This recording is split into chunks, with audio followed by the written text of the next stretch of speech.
ఈరోజు ఇప్పుడు నేను మాట్లాడేది ఈ లల్లి ఛానల్ గురించి అని ఇంట్రెస్టింగ్ ఇషికానం ఛానల్ గురించి మాట్లాడదామని వచ్చాను. ఇంక ఈరోజు వెంకట గురించి మాట్లాడట్లేదు. వెంకట ఏదో ఇల్లు ఏదో మామూలు వీడియోస్ చేసుకుంటూ కూర్చున్నాడు. ఇప్పుడు ఏడవటం మొదలు పెడితే కానీ అప్పుడు బాగుంటుంది, కానీ ఇంక ఏడుపు మానేసిండు కదా, మానేసి మామూలుగా వీడియోలు చేస్తాడు. ఇప్పుడు మాట్లాడేది నేను ఫస్ట్ మాట్లాడేది ఆ ఇంట్రెస్టింగ్ ఇషిక అంట. ఆమె కూడా ఊరికే వెంకట గురించి మాట్లాడేది. తర్వాత ఏమైంది, ఆమెదేదో 25,000 బ్యాంకులో డిపాజిట్ చేస్తే ఆ 25,000కి బ్యాంక్ క్రెడిట్ కార్డులో నుంచో డెబిట్ కార్డు మరి అందులోంచి డ్రా చేద్దామని పోతే 25,000 లేవు, ఎటో పోయినాయి. మరి వాళ్ళు అసలు ఏమయ్యింది, ఎట్లయింది, ఏంది అనేది వాళ్ళు కొంచెం లాగి అదే పోలీస్ స్టేషన్లో కంప్లైంట్ ఇచ్చి ఏమయ్యింది అనేది. ఇవాళ రేపు చాలా ఇదవుతున్నాయి కదా సైబర్ మోసాలు అనేసి. ఎవరో చదువుకున్న వాళ్ళు, పెద్ద పెద్ద చదువుకున్న వాళ్ళే సైబర్ నేరగాళ్ళు డబ్బులు తీసేస్తున్నారు, కోటేశ్వర్లయ్యే తీసి పడేస్తున్నారు.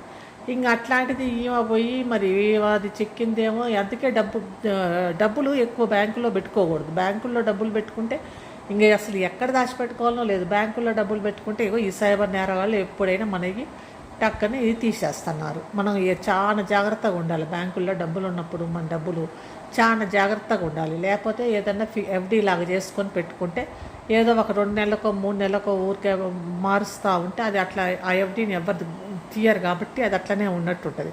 లేకపోతే జనరల్ అకౌంట్లోగా పెట్టుకొని ఉంటే, సేవింగ్స్ అకౌంట్లో పెట్టుకొని ఉంటే కనుక ఈ సైబర్ నేరగాళ్ళు వీళ్ళు వచ్చేసి అవి డబ్బులు పోతున్నాయి. ఇది చాలా అవుతుంది ఇవాళ రేపు. ఇంకా ఏం చేస్తాం, కొంతమంది అయితే డబ్బులు మీకు లోన్ వస్తుంది, అది వస్తుంది, ఇది వస్తుంది అనగానే వెంటనే ఏదో ఒక లింక్ని ప్రెస్ చేయటము, ఇంకా డబ్బులు పోవటం అట్లయితుంది. ఇంకా ఇప్పుడు అంతా టెక్నికల్గా వాళ్ళు ఉండే కొద్ది దొంగలే ఎక్కువ అయ్యేటట్టున్నారు మంచి వాళ్ళకంటే కూడా. అట్లుంది ప్రపంచం. అయితే ఈమెది కూడా ఈ ఇషిక అనే ఆమెది కూడా ఇంట్రెస్టింగ్ ఇషిక అంటే ఈమె ఛానల్ వస్తూ ఉండేది. ఈమెది కూడా డబ్బులు పోయినాయి. ఈమె ఛానల్ మానిటైజ్ కూడా అయినట్టుగానే ఉంది, డబ్బులు ఏమైనా వచ్చినట్టు కూడా ఉన్నట్టున్నాయి. అయితే ఇప్పుడు వాళ్ళ హస్బెండ్ ఏమో నువ్వెందుకు ఈ డబ్బులు ఇట్లా పోయినాయి, నీ వల్లనే పోయినాయి అని.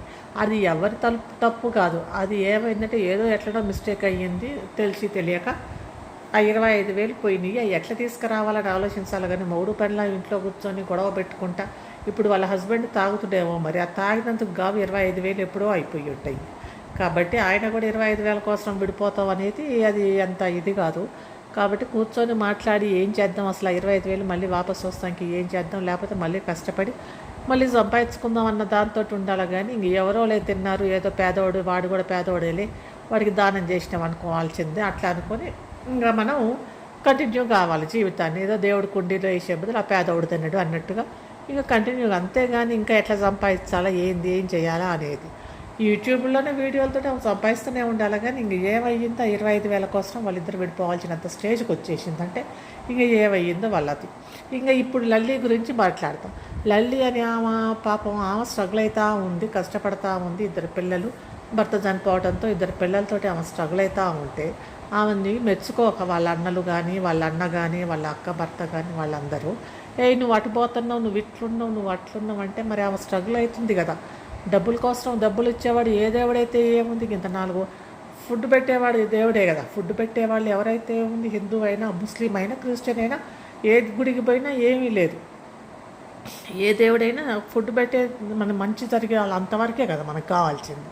నువ్వు ఆ గుడికి పోయావు, నువ్వు అది పెట్టుకున్నావు, ఇది పెట్టుకున్నావు, అట్లా ఇట్లా బొట్టు పెట్టుకున్నావు, బొట్టు పెట్టుకోలేదు, అది ఇవన్నీ ఏముంది, ఏం పని లేదా వాళ్ళకి. పని ఉంటే కనుక వాళ్ళు ఇవన్నీ ఆలోచించరు. వీళ్ళన్నిటికీ ఆలోచిస్తే అంత టైం కూడా ఉండదు. మరి పని లేదేమో, ఏం చేస్తుంది పొద్దుగూకులు ఆమె మీద, ఏం చేస్తుంది ఈమె అన్నట్టుగా ఉన్నారు.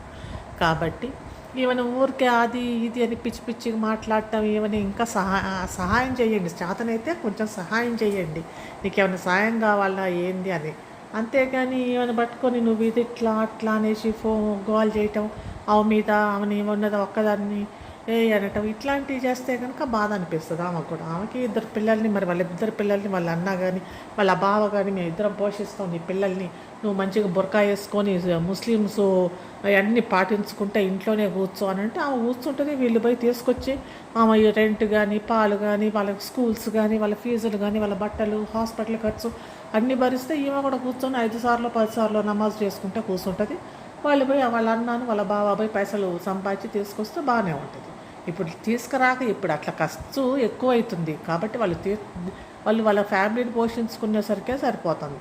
ఈమె ఏదో పైకి కిందికి పడి ఏదో ఇంత సంపాదించుకొచ్చి ఆ వీడియోలో ఏదో ఒకటి సంపాదించి ఆమె పిల్లల్ని పోషిస్తాను. అయితే వాళ్ళు మెచ్చుకోవాలి, అవును ఏమో ఎట్లనో చేసి మొత్తానికి పిల్లలిద్దరిని సవరిస్తుంది, సంపాదించేది ఆ పిల్లలిద్దరికి పెట్టుకుంటే వాళ్ళకి పోషిస్తుంది అని మెచ్చుకోవాలి. కానీ ఆమెని అది ఇది అనటం ఇంకేంది, బయట వాళ్ళకి అయిన వాళ్ళకి ఏం తేడా ఉంటుంది? ఇప్పుడు వీళ్ళు అన్న అని మా అక్క భర్త అని బయట వాళ్ళకి ఇంట్లో మా వాళ్ళు అనుకుంటా, ఇంక సొంత అన్నకి తేడా ఏముంటుంది ఇట్లాంటి పిచ్చి పిచ్చిగా మాట్లాడితే? కాబట్టి అసలు ఆయన అర్థం చేసుకొని ఏమోలే నా దగ్గర నుంచి ఆశపడకుండా ఆమె బతుకుతుంది అనుకోవాలి ఈ సిచ్యువేషన్లో.